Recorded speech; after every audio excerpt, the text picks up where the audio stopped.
അസ്സലാമലൈക്കും, നമസ്കാരം. ഞാനിപ്പോൾ സൗദിയിലെ പ്രവാസിയോട് വീണ്ടും ഓർമ്മിക്കാട്ടോ.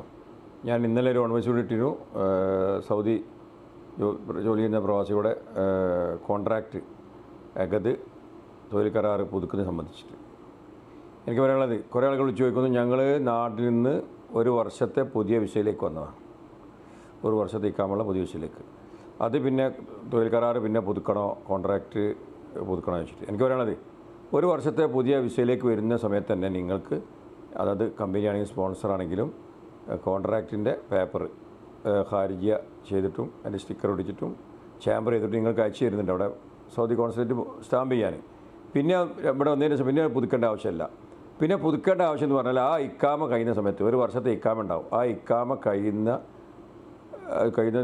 അടുത്തായിട്ടുള്ള സമയത്ത് നിങ്ങൾക്ക് ആ സ്പോൺസർ തുടരുകയാണെങ്കിൽ തൊഴിൽ കരാർ കോൺട്രാക്റ്റ് പുതുക്കുക. അവിടെ പുതുക്കാൻ താല്പര്യമില്ലെങ്കിൽ നിങ്ങൾ സ്പോൺസർഷിപ്പ് മാറുകയാണെങ്കിൽ ആ മാറുന്ന അവരുമായിട്ട് കോൺട്രാക്റ്റ് പുതുക്കി അവരുമായിട്ട് സ്പോൺസർഷിപ്പ് മാറി അവരുമായിട്ട് സ്പോൺസർഷിപ്പ് മാറുക.